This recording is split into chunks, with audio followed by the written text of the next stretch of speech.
Hey, I think we got the thumbs up. Did we get the thumbs up? I think we got the thumbs up from the big guy in the back. Here we are, another day, brother, of Let's Talk About It, where we are here each and every Wednesday from 5 until 6, bringing you news that you can use. Again, CCX Create is allowing us to be part of this beautiful place, this beautiful space, but they cannot do this without your help. So again, if you have any nickels and dimes and quarters in them wallets and purses and pocketbooks, please feel free to reach in there and go to their website and push that donate button. I'm sure they greatly appreciate that. Brother, I'm sorry, but this weather is just disrespectful. It is, and it's expected to get worse. Oh my God. Absolutely. Well, we have a special guest in the house, and we're going to get to Miss Merchant here in just a second. She has one inspiring story, that I think, that I believe that, she is definitely not alone, within all of this trauma, that we are experiencing in our daily lives, whether directly or indirectly. But we definitely gonna say hello to her in just 1 second, brother. Those Minnesota Timberwolves, man. Yeah, what's going on with them? Yeah, well, man, my Timberwolves is sitting in fifth place. They 46-29. They got about 7 games left. But that Western Division, man, is looking really, really tough. It's going to be pretty interesting to see how far the Timberwolves is going to be able to go. I noticed that Ant-Man and a couple other kind of key players, if you will, have been sitting out for a while. And I'm assuming that they've just been kind of resting them, getting them physically and mentally prepared, for the playoffs. And but it's tight, man. It's tough. The Lakers is, playing extremely well, and there's a few other teams out there that is playing extremely well. Teams are just going to have to show up every day in, day out, and they're going to have to show up to show out and win. No matter what seed you're sitting in, but it's going to be quite challenging. This is true. With the Timberwolves, we can't get excited until, it's the finals. When the final 2 teams are there, because they've always showed up close to the stadium. But just in case things don't work out for them, we do have some nice parting gifts that will cheer them up. Yeah, we always got some haters in the house. You know what I'm saying? It's all good.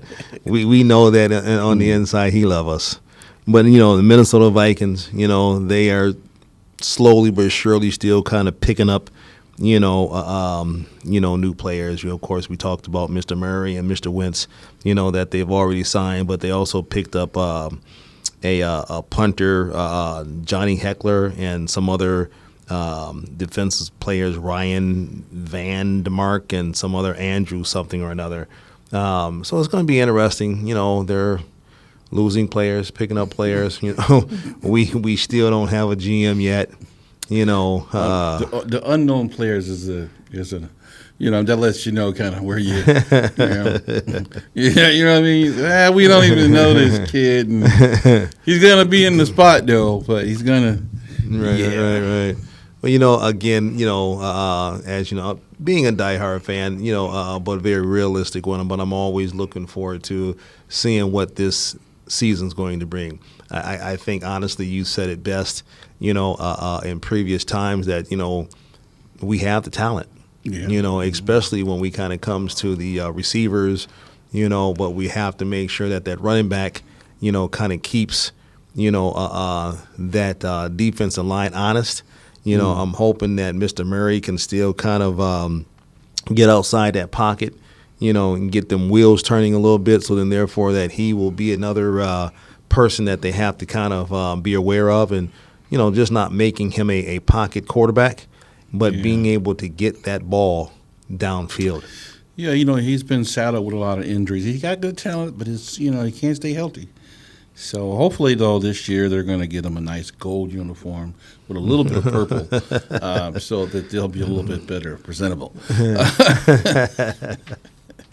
Yeah, well, we'll see what this year brings. I got some high expectations for him, so Okay, we'll see okay. what happens. There's still that thing out there with was it Chicago Bears? Yeah. Possibly moving to Tennessee, is it? Indiana. Indiana.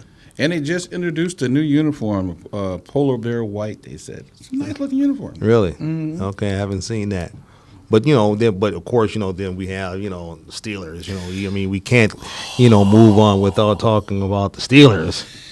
Yes, we'll take a few minutes and talk about this AFC, 2025 division champions. 6 Super Bowl rings. We don't want to brag or anything like that, no. But who's counting, right? Yeah, it just happens to be the greatest record in the history of the NFL. But we're looking forward to a new season of championships, so we're getting together. I'm looking forward to this new coach y'all have, and see how this swap that y'all did is going to work out.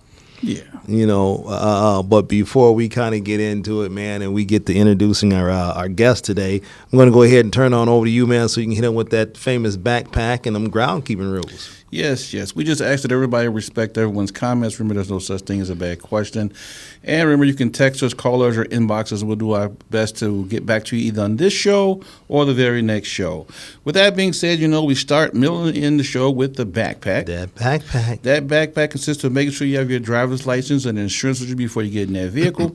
Remember to place them above the visor. That way, if stopped by law enforcement, it won't be mistaken for a weapon. Remember to stay calm, keep your hands where they can be seen, allow the officer to go through his spiel, and as always make it on home to your loved ones.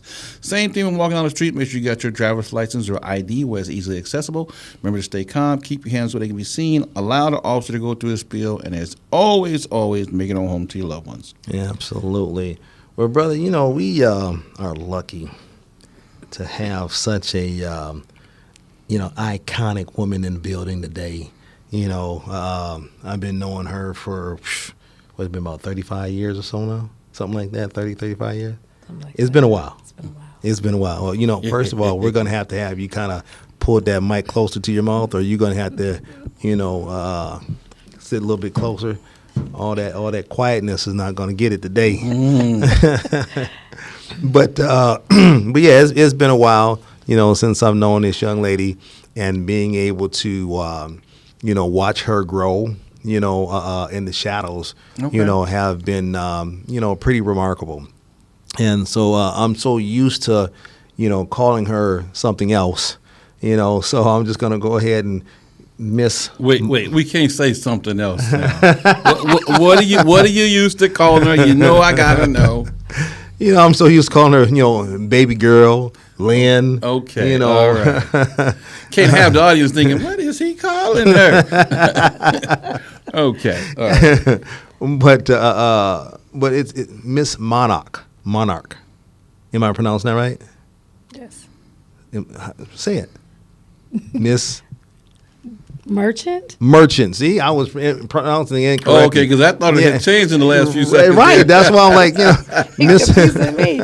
Monarch, where did she come from? Yeah, you would have trained into a butterfly on us right away. Okay. Okay. But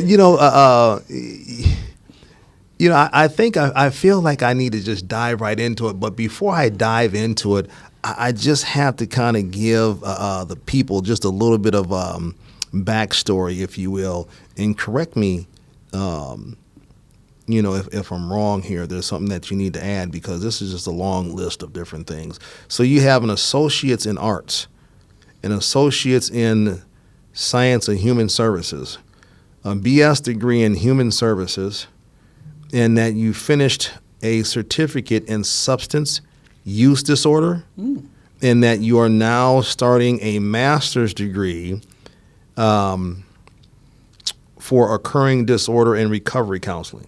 Is that right? Correct. Okay. That's a lot. Yes, it is. Right.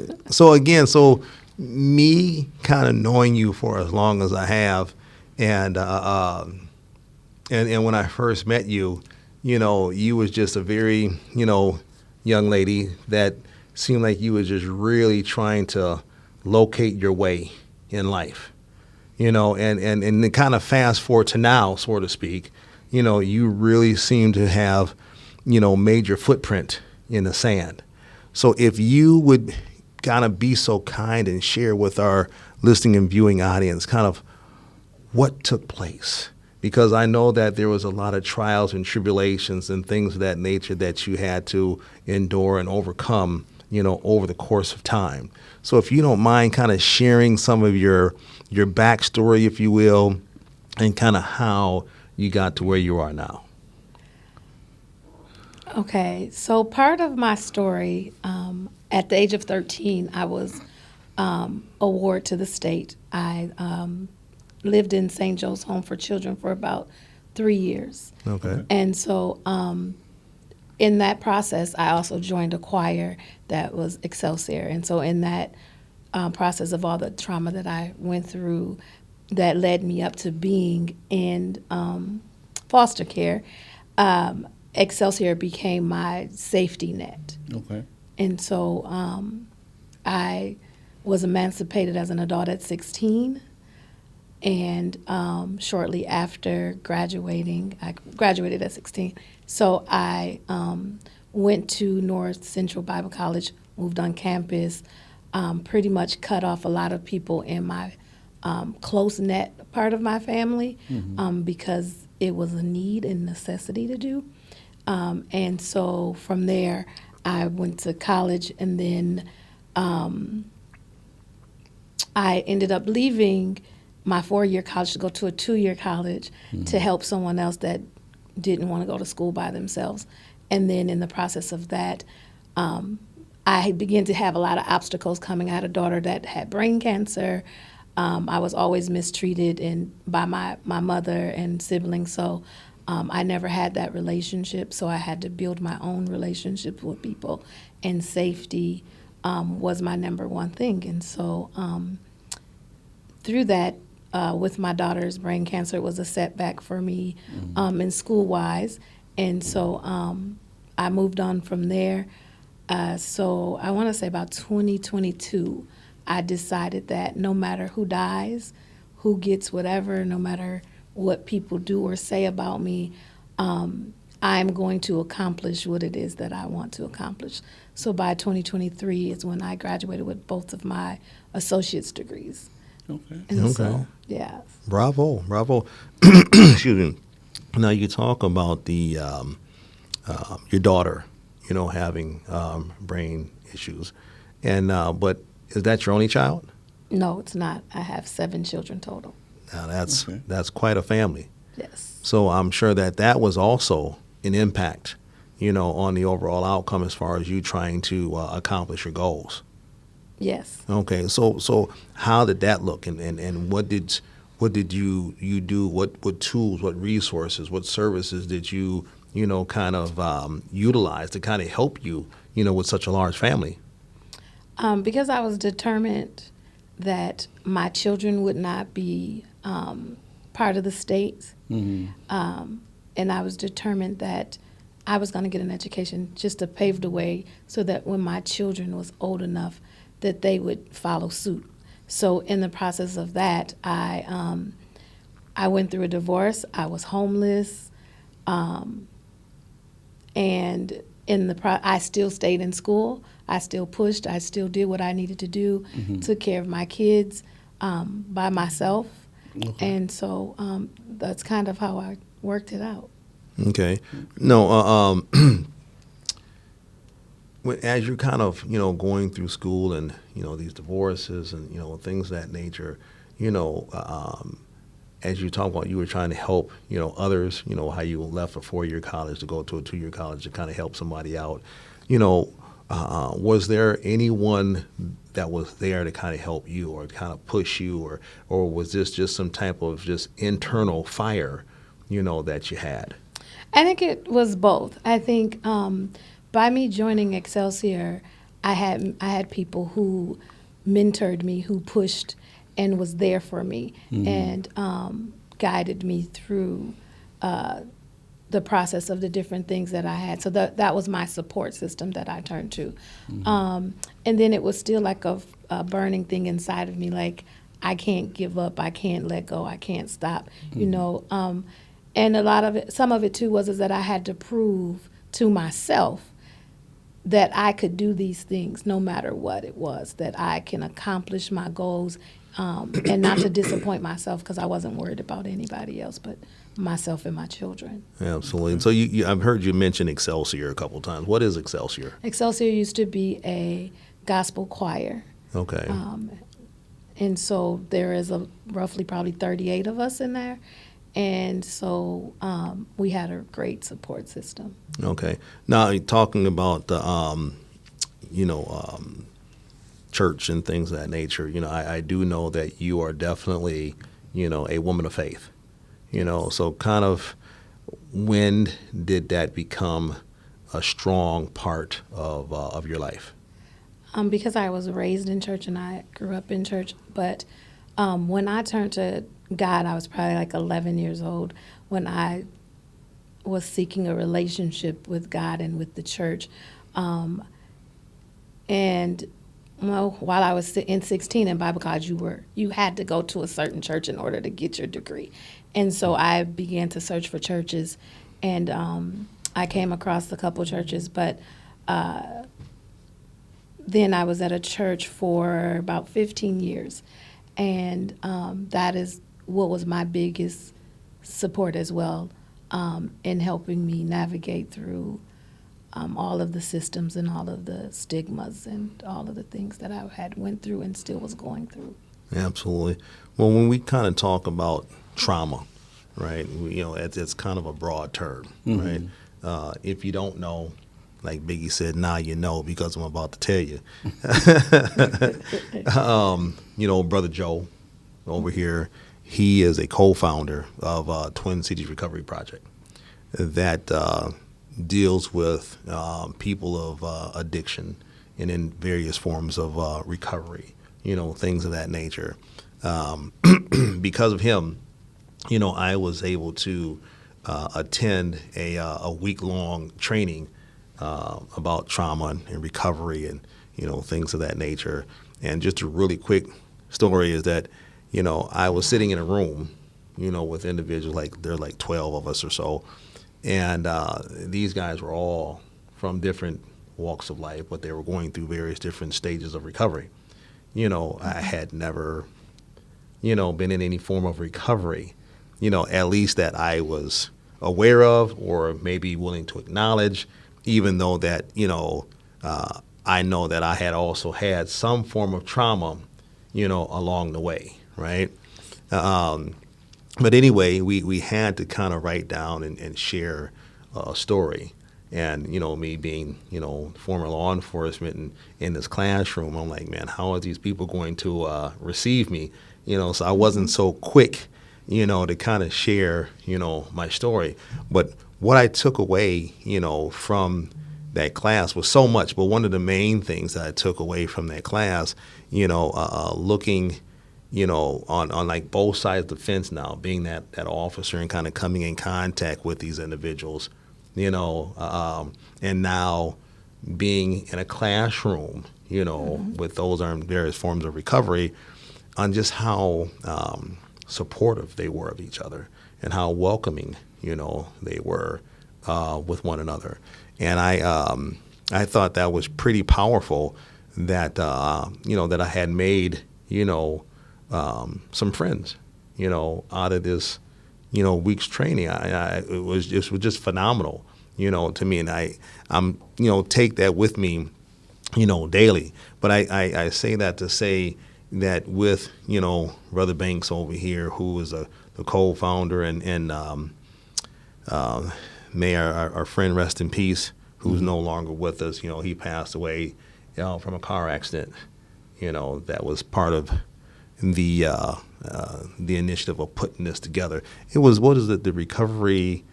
It started out as a Twin Cities Recovery Project, actually social club. Yeah. And then we ended up becoming the Recovery Project. Yeah, and it was just so interesting that I was was asked to kind of sit on the board when this first kind of started getting put together, and that's how I was able to kind of meet Brother Banks here, and then from there we just kind of clicked, and here we are today, doing a show interviewing you. Look at that. They would say, look at God, right? But Brother Joe, Yeah. if you would kind of share a little bit about, what the Twin Cities Recovery Project does, and kind of how it all got started, et cetera. Yeah, the founder, Mark Jonigan, and I met, and he was a person in recovery, and we both were looking for some way to reach citizens or people who were dealing with recovery, but because a lot of people go through treatment, right, and it's very hard to live in recovery, and we realized, Mark brought it to my attention that people in recovery don't have a social life. Right, when they come back from recovery, they're dealing with all of the stigmas that come along with what they did prior to getting the help that they needed. And so, being from a law enforcement background, my thought was, shoot, I've always just took them to jail, Right. and dropped them at detox or something. And but we shared a bond because even though I never used drugs, I had family members and friends who drugs ate up our lives, from the 80s on out. And all of our families and friends had some form of effect from the drug concept, right? So we put in play a motion that would allow people to be able to be themselves while gaining recovery, reestablish themselves, reunify themselves. And so we decided, we're going to meet people at all stages of recovery. So we support all forms of recovery. And for some folks, that's not always complete abstinence, right? We meet them where they are. And so you can't get kicked out of our program. That's a good thing because we work with you through your addiction. We will help you get back in if you fall down. And then, of course, we expanded on services because we realized we needed housing and things of that nature. And so we just continued to expand, and we started, a program called Peer Recovery Coach Training. So we're giving folks state certifications for that now. We have a lot of behavioral health training and LADCs and all that good stuff that we have there. But I think most importantly, people just get a chance to be themselves. The joy for me being a part of it as the board chair now is that I get a chance to see the success of these people when they come through the door, right? I see their stories and watching them be able to get back to their lives, meet with their families. As one said to me before, man, I got a McDonald's job, but I get a chance to be present in that job every day, which means I get a chance to spend time with my kids. And for the layperson, like McDonald's job, it's like, dude, you have no idea what that means for them to be able to punch a clock, see their name on a check, and know that they're contributing to their own, existence. Absolutely. So it's so important, the work that those guys do over there. And the Twin Cities Recovery Project is 85% of people in recovery, helping other people. So these guys love it so much they would do it if they never got paid a day, and so that's what I love about it. And I just hundreds of stories like that of seeing those guys. But we also started a program, Grief and Trauma, because we realized that people were dealing with some traumas, and being a criminologist like I am, I look at the behavior side of it, the root cause of how it got to be what it is before we can fix it, right? And so that really opened my eyes because through Mark and I doing some research, we ended up partying with a program called PARI, which is Police Assisted Addiction Recovery Initiative. And so we put a spin together called MARI, Minnesota, Addiction Assisted Recovery Initiative. And that allowed us to be able to work with police so that instead of folks going to jail for their addiction when they got stopped and had drugs, they were referred to services, right, in lieu of arrest, because we already figured we couldn't arrest our way out of it.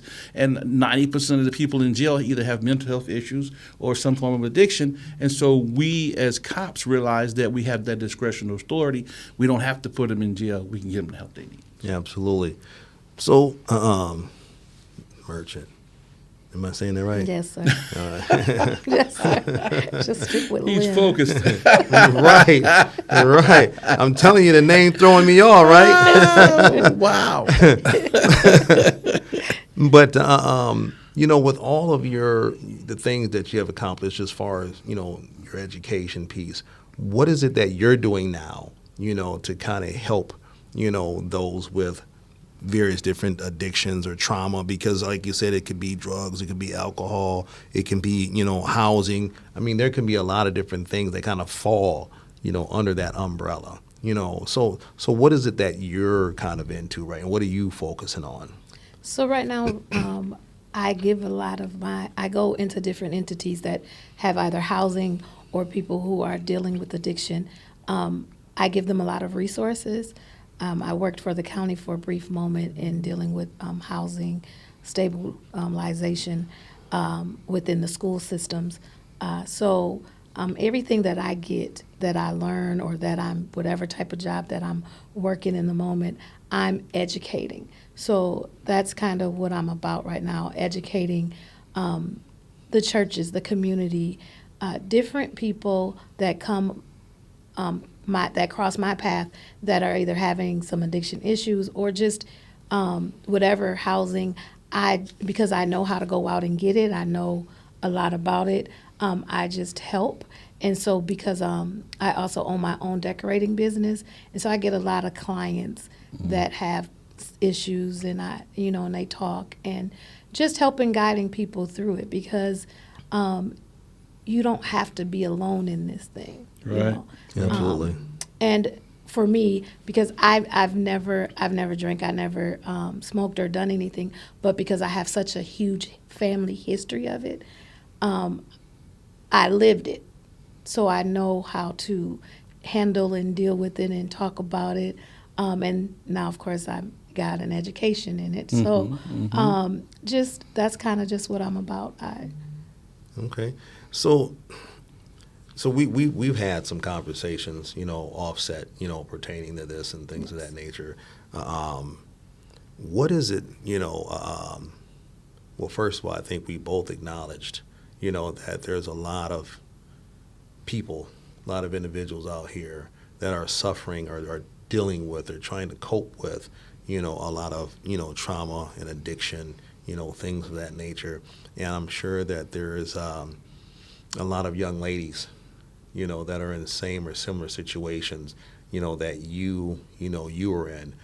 What is it that you would be able to kind of share or tell, young people that may be kind of experiencing different things, that's trying to find, a resource or services, someone that they can kind of, believe in and trust in, to help them through, their troubling times, such as when you were kind of coming through it?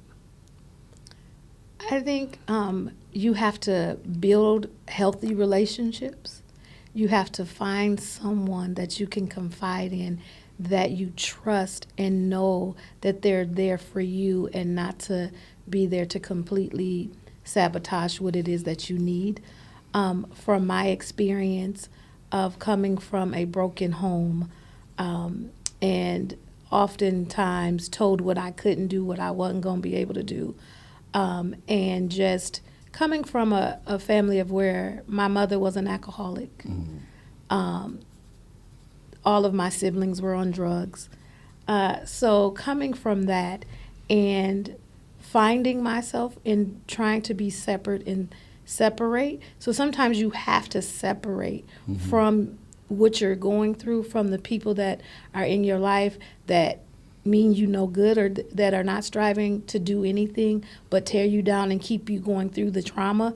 You have to separate sometimes. Sometimes you have to shut them out and work on you. And I know a lot of people think that that's hard, and they say, oh, it's my family, it's my mom, it's my dad, it's my sibling. You have to take care of you, because you come first before them. I know the loyalty and the family and all of that, but sometimes you have to stop that. And if you have to be alone for a while, on that journey alone, you need to do it in order to better yourself. Absolutely. Well, they say that, we're never alone, right? There's always the man upstairs that Yes. that has our back, that's walking with us. We may not necessarily see those extra footsteps per se, but he's there. Now, we talked a little bit about, the different services. And if you want to just kind of quickly recap those services that the Twin City Recovery Project has. Yeah. for those that might be, and then also if you would share, how they would kind of get in contact with whomever if they're looking for these services. You can definitely go to TwinCitiesRecoveryProject.com, either or catch us on Facebook, TCRP. But we're providing folks with, connections with resources for treatment, aftercare, therapy.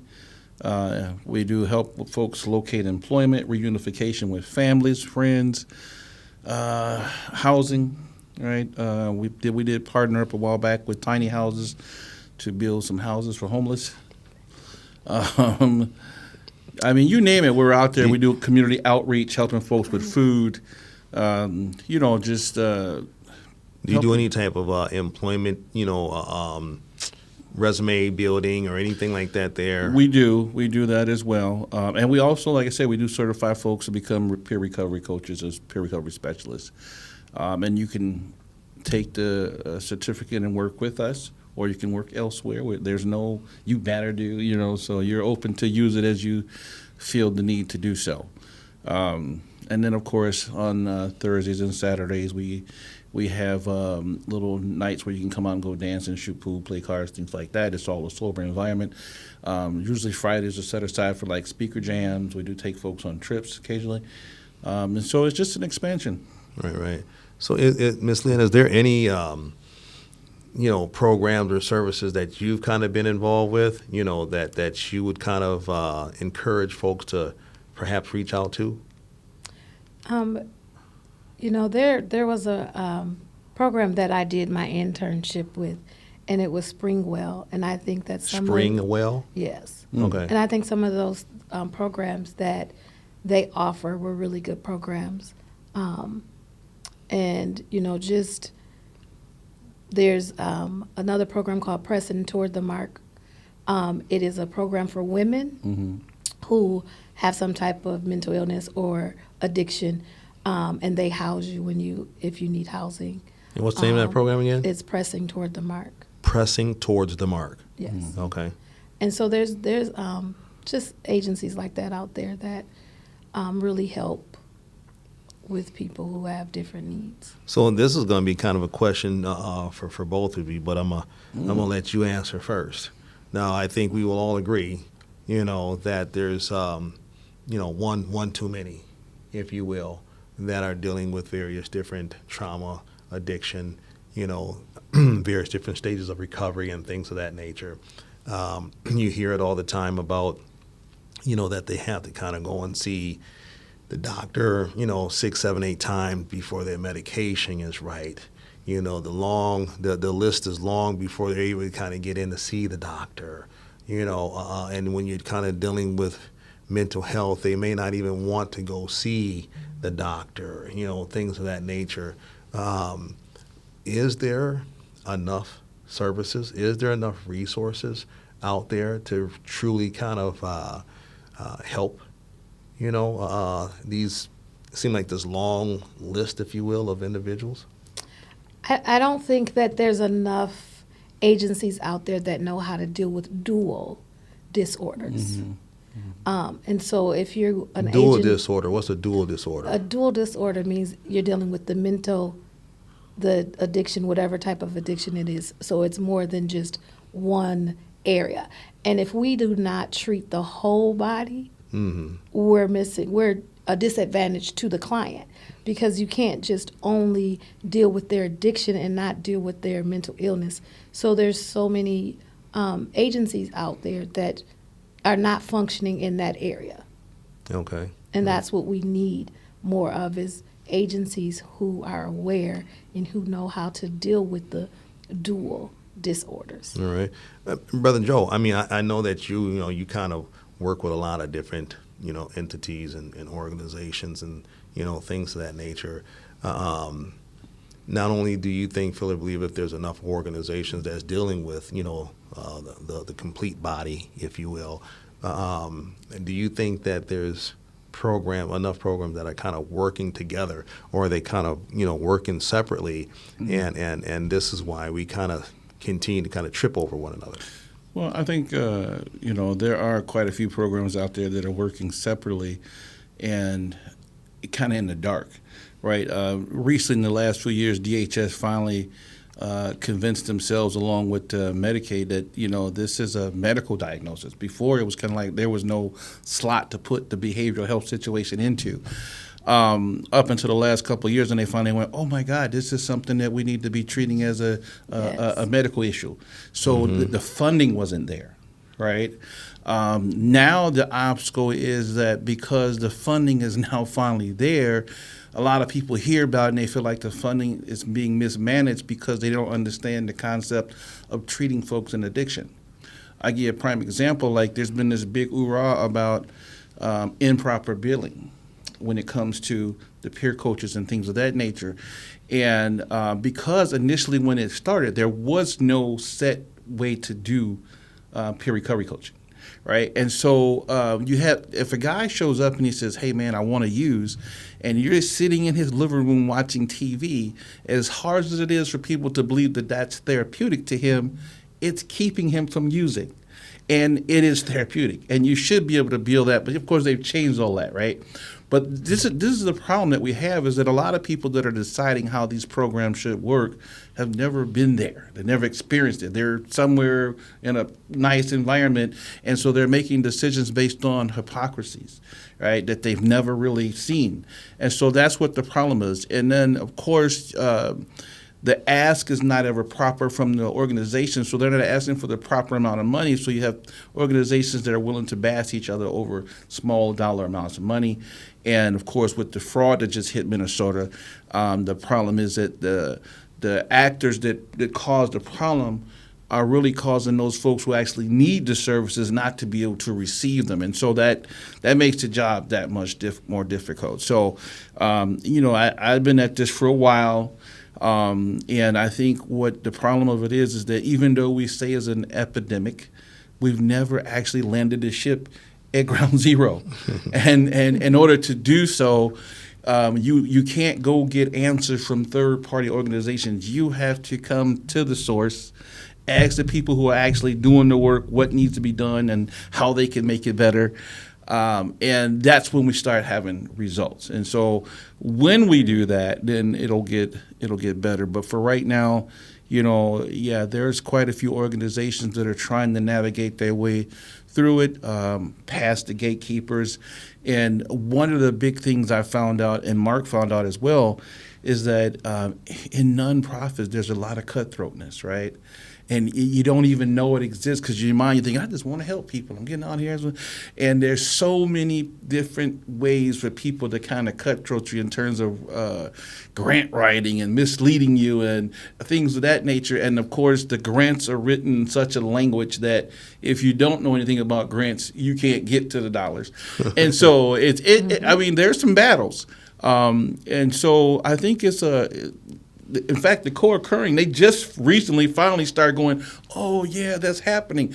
And I guess, I swear to you, when you're in these meetings, it's like, are you serious, bro? I mean, you didn't realize, mental health, the drug addiction. And then, of course, we got to get to the root cause because for so long we've been treating the reaction, right? We've been treating, he's climbing through the window. Let's get him for burglary. What about why he ended up in the window to begin with, right? So there's a lot going on.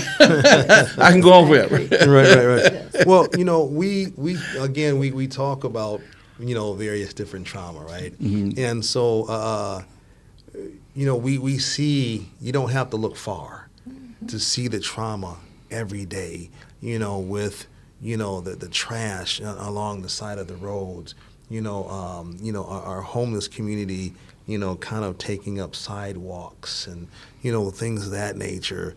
If you work in certain, areas, you can really kind of feel, the impact that it's having. And then, you talk about the fraud.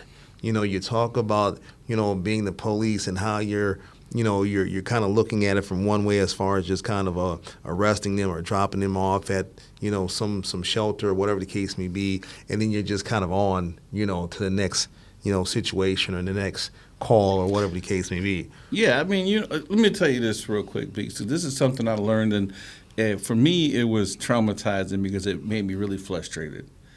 So we know there's people out there suffering from addiction, and some folks are getting, different chemicals given to them by physicians to kind of help combat the need or desire for the drug.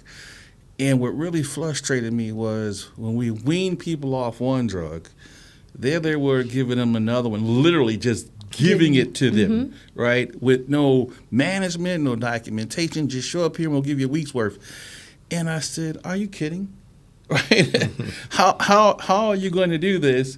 Right? And we just told you we're trying to get him off this.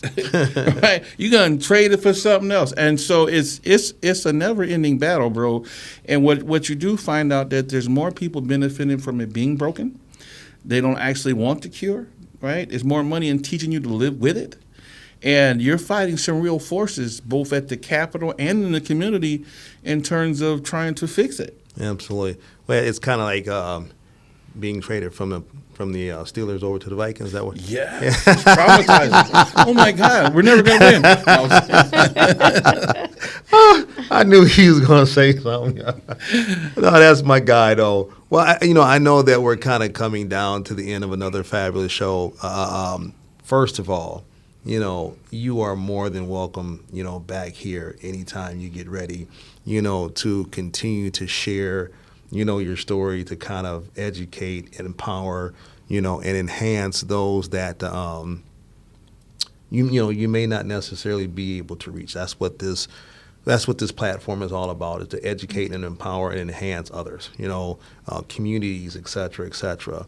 I know we still have a little bit of time, but I do want to give you a few minutes to be able to share whatever inspiring, encouraging words you want to share. I would just say for those that are listening to really listen to yourself. Know what it is that you want. Allow no one in the chatter to get in the way of what it is that you want, because I know that God can bring you through. You get a support system. You do whatever you need to do to break the curse, as I call it, family curses, and just encourage you to just be you and get it what it is that you need and what you deserve, because you're worth it, and never let anyone tell you that you're not. Yeah, absolutely. I appreciate that. Brother Joe, with us running for Hennepin County Sheriff, we know that this is going to be, or has been, currently is, and will be an issue or concern moving forward, right? If elected, or shall I say when elected, Yes. for Hennepin County Sheriff, what is your take? How do you plan to work with these different entities to try and curb, some of the trauma that we are seeing, on a scale that's just unbelievable right now? We're going to acknowledge that there are people out here that need the help, right? Because for so long it's been hidden in the shadows. We're not being told about the overdoses. We're not being told about the suicides. And so we're going to bring light to the fact there are people out here every day that need your help. And just because somebody's homeless and going through some things don't mean they don't count, right? So we want to let them know their voice is heard.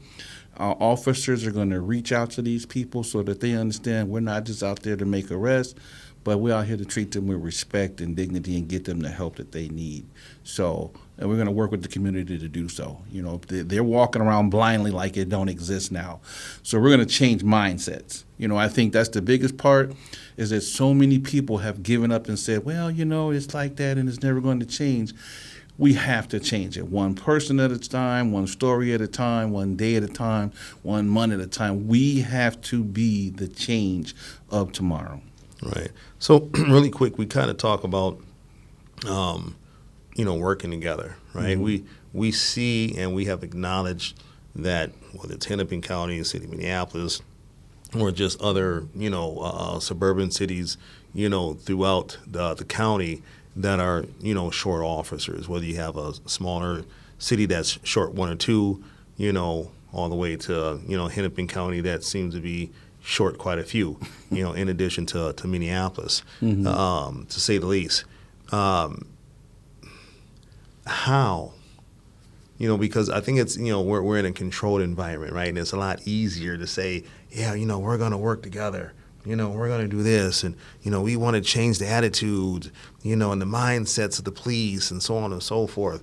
But we know as being former law enforcement officers that you get sucked into, this police mentality, if you will. And so what steps or what processes are you going to be able to offer, not only Hennepin County deputies or not only the jailers, or even maybe the staff throughout the county, but then reaching, these other cities, because this is not just a Hennepin County or should I say just a city issue. This is kind of affecting those throughout the county. How are we, or what processes or programs may we offer or maybe even require for them to take in order for them to be able to have that more compassion, knowing that you just can't pick them up and take them to detox or, take them to wherever to get them help. Well, I think when possible, we're going to start requiring that officers get out the car and go meet the people, right? I see a lot of people saying, we patrol, but it's kind of hard to meet people at 35 miles an hour, right? Get out and meet the people. You see people living at the intersections. You got to see it. Get out and meet the people. Ask them how they're going. Offer them water. Understanding what the job really is. Law enforcement is not about how many people we can arrest. It's about educating people so they don't have to go to jail and helping them to understand the process to change laws when they come across laws that they feel that are unjust, and helping them understand the process of the system. And a lot of people just don't know what that is. And so, you can give a guy a bunch of tickets for not having a license, but you're going to do a lot better when you teach him where he can actually go get his license back so he can take care of his family properly. The goal is to gain compliance and to keep people safe, and that's an overall umbrella, not just riding around in a squad car, but it's just humanity, treating people with respect. And we're going to teach cops that it's okay, because over the years, cops have gotten away from what it means to be part of the community. The cars used to say to protect and serve on the side of them. You used to be able to get a ride somewhere when you couldn't get there if the cop had the ability or the time to do so. Now cops will tell you that's not what we do, and that's not true, because those are community dollars that's supporting your squad car, right? They're paying your paycheck. So you're going to get paid the same money if you give the guy a ride home or if you show back because somebody hit him in the head at night, right? So give him a ride home.